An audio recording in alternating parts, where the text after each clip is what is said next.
Hello everybody. In the previous set of videos about the SWE1 to SWE6, I mentioned about functional and non-functional requirements repeatedly. Now I want to explain to you what is meant by functional requirement and non-functional requirement in ADAS context. Because this whole tutorial is about ADAS, I want to clearly in a lucid manner explain to you with some examples what is functional and non-functional requirement. Here I go. First of all, in general, what is meant by functional requirement? Functional requirement is nothing but what the system does. For example, you have a car. What is the system does? It should take you from point A to point B. That is a functional requirement. Now, functional requirement describes the specific behaviors, features, tasks, and the software must perform. They define inputs, process, and export outputs.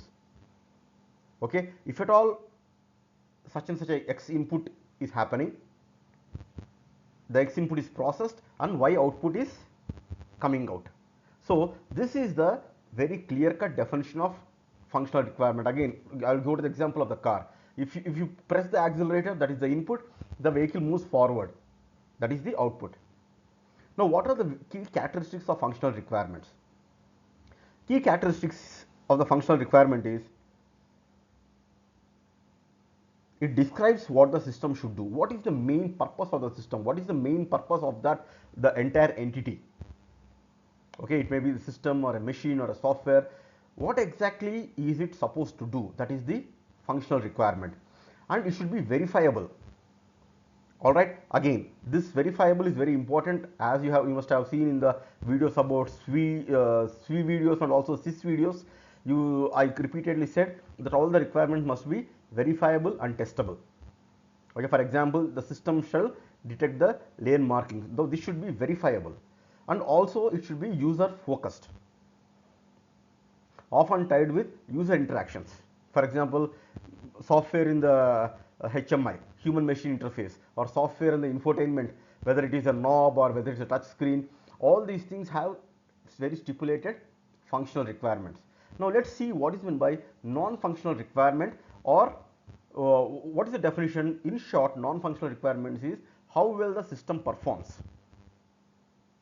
All right. Now, non-functional requirements define the quality attributes, constraints, and performance standard of the system. Quality attributes, constraints, and performance standards of the system. They describe how the system should behave under certain conditions. Okay. Now, what is this? What are the key characteristics of the non-functional requirements? First, it is constraint based. Under such and such a condition, what is the response time? Or under such and such a condition, how is the security faring? All right. Now, it should be measurable, often quantified.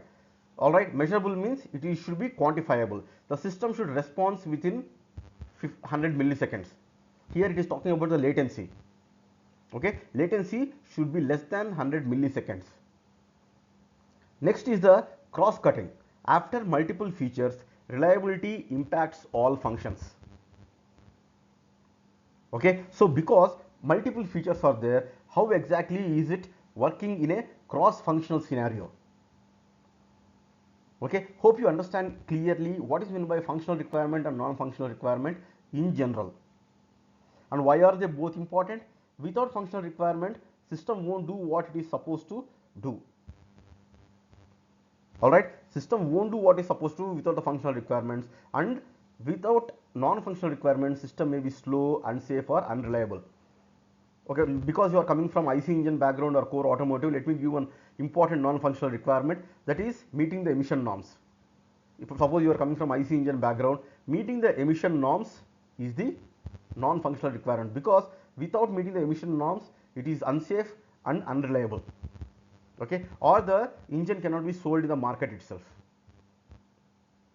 Hope you all got a clear-cut idea about the difference between functional requirement and non-functional requirement. Now let me give you some examples in the perspective of ADAS. Now, assuming all of you clearly understood what is meant by functional requirement, let's see some functional requirements for the ADAS functionalities. Now, when it comes to forward collision warning, the functional requirement is the system shall detect the vehicles or obstacles within 150-meter range and provide a audible and visual warning to the driver if a potential collision is predicted within 2.5 seconds. Now, in the requirements elicitation, when it comes to requirements elicitation or in the SIS1, this is a very important requirement.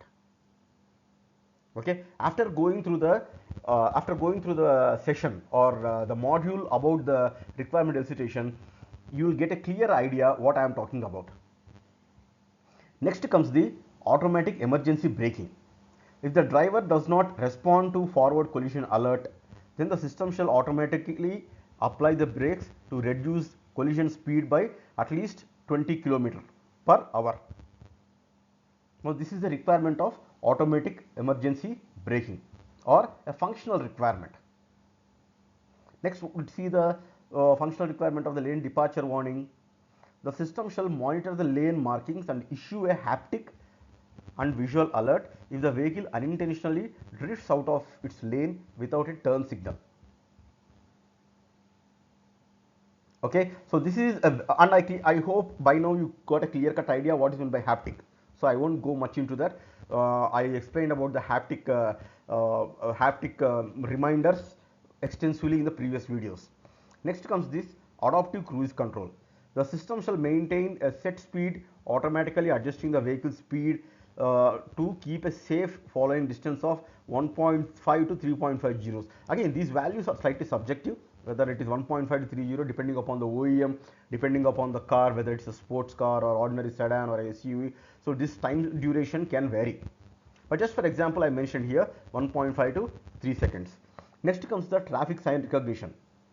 Now, the traffic sign shall detect and display speed limit, stop and other regulatory signs on the instrument cluster. Alright, regarding this traffic sign recognition, there is a very specific chapter on computer vision which I have taken up separately. Again, I request all of you to be thorough in that particular chapter or the particular module. Next comes the blind spot detection.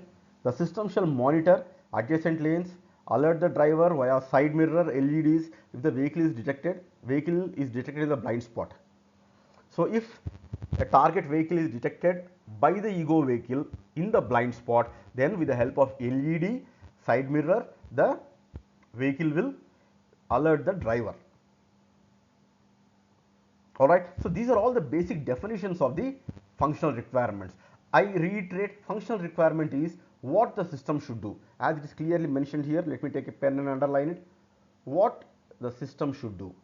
This is the functional requirement. Next comes the parking assistance. The system shall provide real-time guidance. This word is important.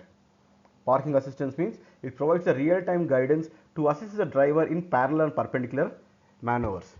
Some parking assistance, it takes care of both the brake and also accelerator, but most of the parking assistance prevailing in the market, they only take care of the steering, and braking and the acceleration is the responsibility of the driver. Alright, now let's see the non-functional requirements in the context of ADAS. First and foremost thing, as I said, non-functional requirements, it takes care of the performance, reliability and safety. Alright, now when it comes to performance, the system shall process sensor data, camera, radar, lidar with maximum latency of 100 milliseconds to ensure real-time response. So latency should be less than 100 milliseconds. Now this is a very important requirement when it comes to safety. And I reiterated in many of the videos that as the time progresses, technology may further enhance, and you may bring this milliseconds to microseconds or microseconds to nanoseconds also. Okay, there's a good chance, and I won't be surprised if latency in the future comes down to nanoseconds. The lane detection algorithm shall operate accurately in varying lighting conditions. Now again, this is very important when it comes to reliability. Okay, now let's see the next one, reliability and availability.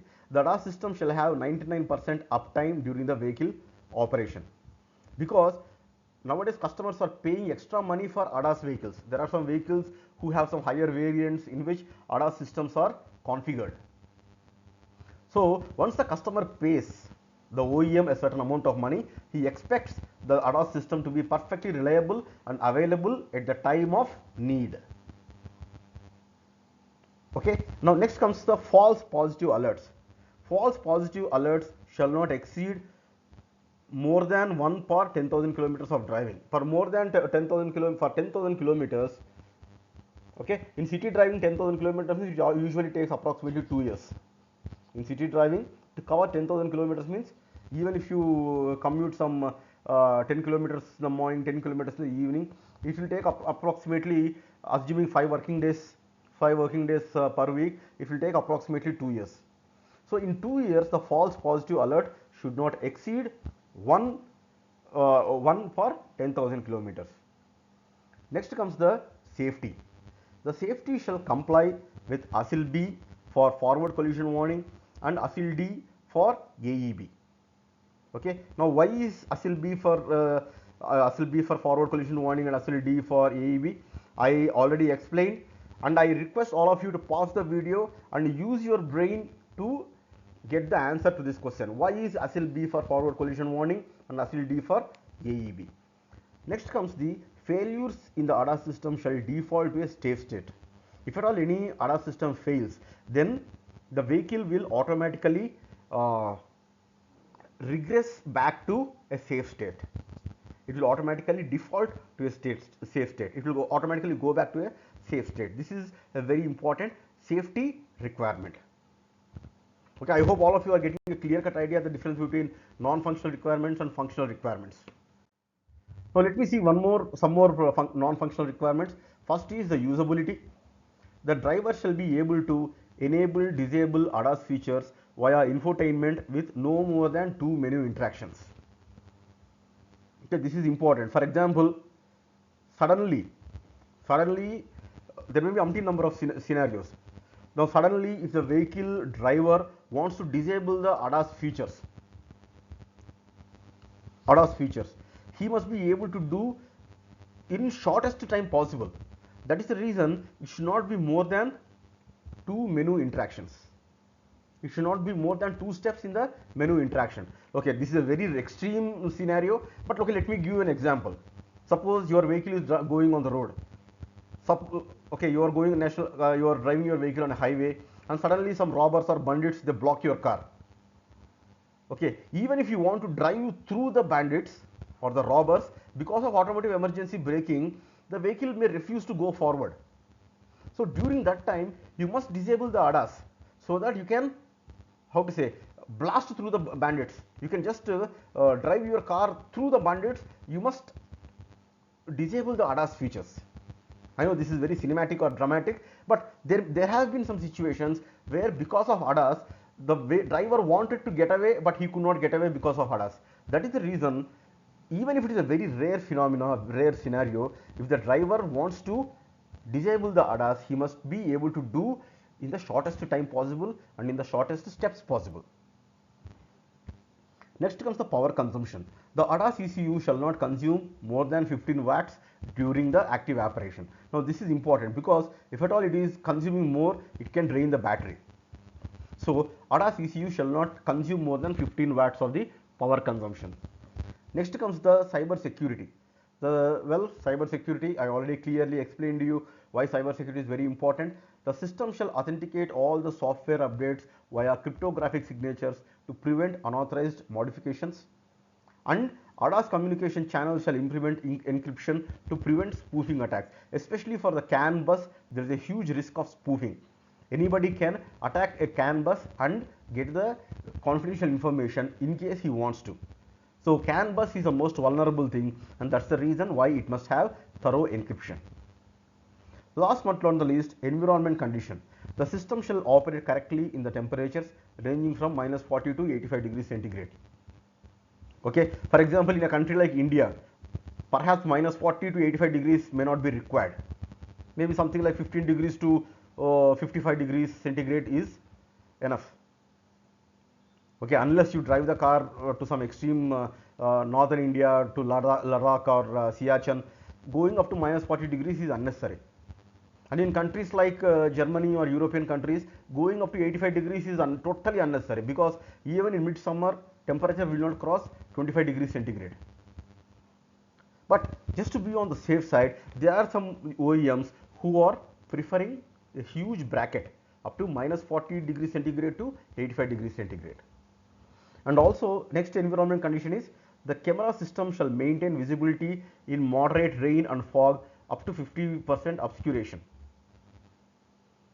Alright, especially camera is important for traffic sign recognition, lane departure warning, and also in sensor fusion when it comes to automotive emergency braking or lane or forward collision warning. Sorry, I slightly stammered there. Okay, during that time, camera system should maintain visibility of more than 50%, even under rain and fog. Next, so I hope all of you understood the clear-cut idea between the functional and non-functional. All right, let's briefly summarize. Functional means define what ADAS does, and non-functional means how well it performs under various conditions. And again, how well has various metrics like latency, reliability, safety. All right, thank you.